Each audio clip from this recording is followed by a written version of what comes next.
ఇప్పుడు ఈ PRP treatment తర్వాత ఏమైనా సైడ్ ఎఫెక్ట్స్ వచ్చే ఇబ్బందులు ఉన్నాయా?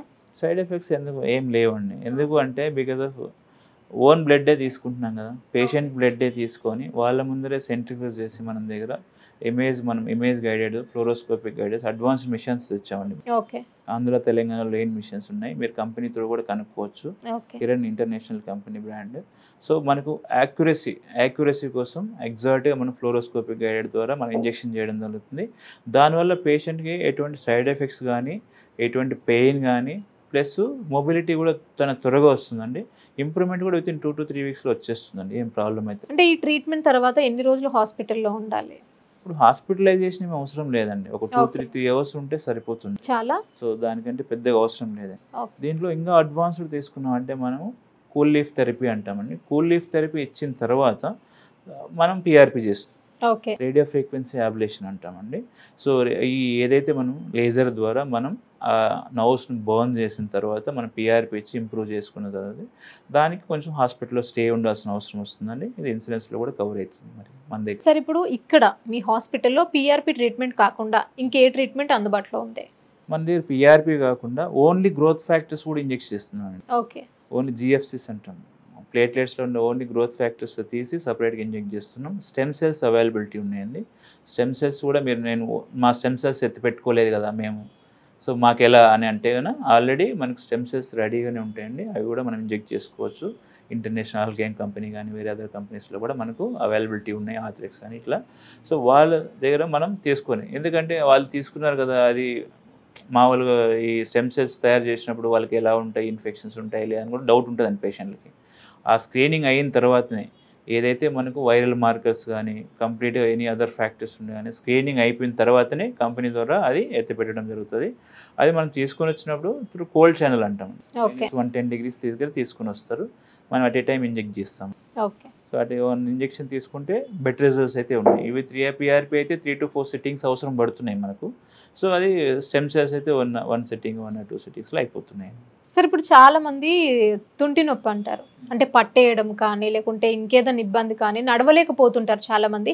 దీన్ని లైట్ తీసుకుంటారు చాలా మంది. పట్టేసిందిలే, నిద్రలో పట్టేసిందా లేకుంటే నడుస్తున్నప్పుడు పరిగెడుతున్నప్పుడు దానికి అదే పోతుంది అంటారు. సో దానివల్ల బోన్స్కి ఏమైనా ఇబ్బంది అయ్యే ఛాన్సెస్ ఉన్నాయా? తుంటి నొప్పిని చాలా మంది నెగ్లెక్ట్ చేస్తున్నారు. ఎందుకంటే ఏం కాదులే తుంటి నొప్పే కదా, ఇనిషియల్ స్టేజ్లో చాలా నెగ్లిజెన్స్ అయితే ఉంది. సో ఎందుకు ఇట్లా నెగ్లిజెన్స్ వల్ల కారణాలు ఏమవుతున్నాయంటే, ఇప్పుడు ఫస్ట్ సపోజ్ తుంటి నొప్పి వచ్చింది, వస్తే ఏం కాదులే ఒక నెక్స్ట్ వీక్ చూపెట్టుకుందాం అట్లే నొప్పి వస్తే అని అట్లా లైట్ తీసుకుంటారు చాలా మంది. పడుకున్నప్పుడు తగ్గిపోతుంది. సో ఇప్పుడు తగ్గిపోయింది కదా, నేను డాక్టర్ దగ్గరికి పోవాల్సిన అవసరం ఏముంది అనుకొని చాలా మంది నెగ్లెక్ట్ చేస్తారండి. సో దానివల్ల ఏమవుతుందంటే ఏవియన్ హిప్ అంటామండి. మేజర్ తుంటి నొప్పిలో ఉన్న మేజర్ పార్ట్ ఏమంటే ఏవాస్కులర్ నెక్రోసిస్ ఆఫ్ హిప్ అంటామండి. సో ఎందుకంటే నార్మల్గా బ్లడ్ సప్లై ఉంటుంది, బాల్ సాకెట్ జాయింట్ ఇది. హెడ్కి మనకు బ్లడ్ సప్లై ఆగిపోవడం వల్ల డెడ్ అవుతుందండి. ఇప్పుడు ఏదైనా ఒక చెట్టు మనకు గ్రో కావాలనుకోండి, దానికి వాటర్ కరెక్ట్గా పోయాలి. వాటర్ కరెక్ట్గా పోస్తేనే ఆ చెట్టు గ్రో అవుతుందండి. At the same time hip జాయింట్లో బాల్ సజీవంగా ఉండాలి అంటే మనకు అది ఏమంటే బ్లడ్ సప్లై ప్రాపర్గా ఉండాలి. ఇప్పుడు ఎప్పుడైతే బ్లడ్ సప్లై ఆగిపోతుందో ఆ బోన్ అనేది డెడ్ అవుతుందండి. ఆ బోన్ డెడ్ అయినప్పుడు ఇనిషియల్గా అనేది ఫైండ్ అవుట్ చేయలేమండి. మీరు అనుకున్నట్టు ఇనిషియల్ డాక్టర్ దగ్గరికి వచ్చారు, ఎక్స్రే తీపిచ్చారు, ఎక్స్రే తీపించినా కూడా ఏం లేదని చెప్పారు అని చెప్తారు చాలామంది. సో ఆ ఇనిషియల్ స్టేజెస్లో ఈ ఏవియన్ హిప్ని కనుక్కోవడం చాలా డిఫికల్ట్ అండి, చాలా డిఫికల్ట్. సో అది మనం ఎంఆర్ఐలోనే కనిపిస్తుంది. దీంట్లో కూడా మనకు 4 stages ఉంటాయండి. Stage 1, Stage 2, Stage 3, Stage 4లో ఉంటాయి. మనకు ఏవియన్ హిప్ కూడా మన దగ్గర నాన్ సర్జికల్ మెథడ్స్లో ట్రీట్మెంట్ చేయడం అని జరుగుతుంది. చాలామంది కోవిడ్ తర్వాత యంగ్ పీపుల్ 20 years కానీ 25 years before marriage after marriage చిన్న వాళ్ళకి కూడా వస్తున్నాయండి ఏవియన్ హిప్లు. అది చిన్నపిల్లల్లో వస్తే పర్తీస్ అంటామండి, less than 8 years. సో దాని తర్వాత వచ్చిన వాళ్ళకి ఏవాస్కులర్ నెక్రోసిస్ ఆఫ్ హిప్ అంటామండి. సెకండరీ ఆర్థరైటిస్ కూడా ఉంటుంది, కొంతమంది ఫ్రాక్చర్స్ అవడం వల్ల ఆర్థరైటిస్ వస్తుంది. సో అలాంటి కారణాల వల్ల దీనికి ముఖ్య కారణాలు ఇప్పుడు ఏవియన్ ఎందుకు వస్తుంది అని చాలామంది డౌట్ ఉంటుంది. సో చాలామంది అంటే చెప్పలేదు, ఎందుకు వచ్చింది సార్ మాకు, నన్ను రెగ్యులర్గా అడుగుతుంది పేషెంట్, మాకే ఎందుకు వచ్చింది సార్, ఇది మేమంతా బాగానే ఉంటాం, అన్ని ప్రికాషన్స్ తీసుకుంటాం. సో కాబట్టి మెయిన్గా దీనికి ముఖ్య కారణమైన ఐడియోపతిక్. ఎవరికి తెలియదు రీజన్. 80% వరకు అసలు ఎవరికి తెలియదండి రీజన్. ఈ 20% వరకు ఆ బ్లడ్ సప్లై ఆగిపోవడం వల్ల మెయిన్ వచ్చి స్టిరాయిడ్స్ అండి. ఒకటి స్టీరాయిడ్స్, స్మోకింగ్, ఆల్కహాల్, హ్యాబిచువల్స్, ఈ కాల్షియం తగ్గిపోయి బోన్లు వాపు రావడం, దానివల్ల ఏమవుతుందంటే ఈ బ్లడ్ సప్లై ఆగిపోయి బాల్ అనేది డెడ్ అవుతుందండి. సో అలా జరుగుతుంది. ఇది ముఖ్య కారణాలుగా మనం చెప్పుకోవచ్చు. అట్ ద సేమ్ టైం ఏం ట్రీట్మెంట్ తీసుకోవాలో చాలామంది తెలియదండి. స్టేజ్ 1 స్టేజ్ 2లో తగ్గిపోతుందిలే అని వదిలేస్తుంటారు చాలామంది. సో టాబ్లెట్స్ ఇచ్చాం తగ్గిపోతుందిలే ఏం కాదండి, కానీ తగ్గదండి. ఖచ్చితంగా ఆ బ్లడ్ సప్లైని మనం ఇంప్రూవ్ చేయగలగాలి. ఆ ఇంప్రూవ్ చేసే టెక్నిక్స్ ఈ M&M ఆర్థో హాస్పిటల్స్లో మనం ఇస్తున్నాము. అతి తక్కువ ధరలో.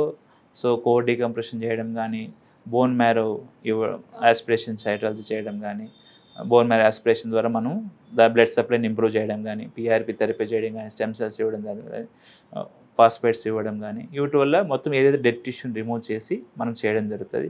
ఫైనల్ స్టేజ్ 2+ ఉంది. ఇది మనకు నాన్ సర్జికల్గా ట్రీట్ చేసినా కూడా మనకు ఉపయోగపడదు అంటే అతి తక్కువ ధరలో మనం హిప్ రీప్లేస్మెంట్స్ అనేది కూడా తక్కువ చేస్తున్నామండి. డే 1లో కూడా నడుగా ఉంటుంది. మీరు సపోజ్ మీరు ఇంటర్వ్యూ కూడా తీసుకోవచ్చు. ఇక్కడే ఉన్నారు పేషెంట్. అదే చూసాను సార్ మేము. ఓకే. ఫస్ట్ రోజే ఆమె వాకింగ్ చేసుకుంటుంది, నార్మల్గానే వాష్రూమ్కి వెళ్ళేసి వస్తుందండి. Okay sir. ఇప్పుడు PRPకే ఓన్లీ మీ దగ్గర ఆఫర్స్ ఉన్నాయా, లేకుంటే అన్ని ట్రీట్మెంట్స్ కలిపి ఉన్నాయా? అన్ని ట్రీట్మెంట్స్ మన దగ్గర ఆఫర్స్ ఉన్నాయి. ఓకే. ఇప్పుడు సపోజ్ PRP తీసుకోండి. ఓకే. బయట మీరు కంపేర్ చేసుకోవచ్చండి. 40,000 ప్లస్ ఈ సిట్టింగ్ ఉందండి. అంటే దాదాపుగా మినిమం 40,000 ఛార్జ్ చేస్తున్నారు ఒక సిట్టింగ్కి. 3-2 సిట్టింగ్స్ అంటే 1,40,000 వరకు మనకు వాళ్ళు బయట అనేది ఛార్జ్ చేస్తున్నారు. మన దగ్గర 1 సిట్టింగ్కి 25,000 ఛార్జ్ చేస్తున్నారు. ఓకే. దానిలో కూడా అట్లా 3 సిట్టింగ్స్ కానీ అట్ ఏ టైం పే చేస్తే 65,000లోనే మనం ఆఫర్లో ఇవ్వడం జరుగుతుంది. At the same time knee replacement. Okay. Knee replacement తీసుకుంటే బయట 2.5-3 lakhs ఉన్న సర్జరీని మనం 1.8 lakhsకే చేయడం జరుగుతుంది. At the same time hip replacement అండి 4-5 lakhs తీసుకుంటున్నారండి బయట. ఆ సిరామిక్ కానీ, ఈ సిరామిక్ అని పాలీ కానీ, సిరామిక్ అని సిరామిక్ అని మన దగ్గర 2.5 lakhsలోనే చేయడం జరుగుతుందండి. At the same time any fractures కానీ వేరే అదర్స్ కానీ మనం కొంచెం మెడిసిన్స్ ఫ్రీగా ఇవ్వడము, స్టే ఫ్రీగా ఇవ్వడము, తర్వాత ల్యాబ్ టెస్ట్లు ఫ్రీగా చేయడం, ఇలా అన్ని సర్జరీస్ పైన కానీ అన్ని ప్రొసీజర్ల పైన ఆఫర్ చేయడం జరుగుతుంది. ఆఫర్స్ గురించి ఎక్స్ప్లెయిన్ చేయండి. మన దగ్గర ఇంటర్నేషనల్ గోల్డ్ అండి, ఆ గోల్డ్ని కానీ, బయోరోడ్ కానీ, నెక్స్ట్ మ్యాక్స్ కానీ ఇవన్నీ కూడా మనకు అతి తక్కువ ధరలో మనకు చేయడం జరుగుతుంది. సామాన్యులకు అందుబాటులో ఖచ్చితంగా. ఇప్పుడు అందరూ నీ రీప్లేస్మెంట్ అంటే ఎక్కువ ఖర్చుతో కూడుకున్న పని. సో మనం ఆఫర్ చేయలేము, నొప్పి అయినా పర్లేదు భరిద్దాం చాలామంది అనుకుంటున్నారు. మన M&M ortho and multi speciality హాస్పిటల్లో పర్టికులర్గా ఇనాగరల్ ఆఫర్ల కింద ఇంటర్నేషనల్ గోల్డ్ని కానీ అన్ని ఇంటర్నేషనల్ సిస్టమ్స్ యూజ్ చేస్తున్నామండి. అతి తక్కువ ధరలో చేయడం జరుగుతుంది. దయచేసి అందరూ సద్వినియోగం చేసుకోవాలని కోరుకుంటున్నాను. Thank you sir. ఇప్పుడు బోన్స్ గురించి, లేక మెడ పట్టడము, కాలు పట్టేయడము, PRP గురించి చాలా బాగా ఎక్స్ప్లెయిన్ చేశారు. Thank you so much. Thank you. చూసారు కదండి, ఎలాంటి బోన్స్కి సంబంధించి ఇబ్బందులు ఉన్నా, మెడ పట్టేయడము, కాలు పట్టేయడము.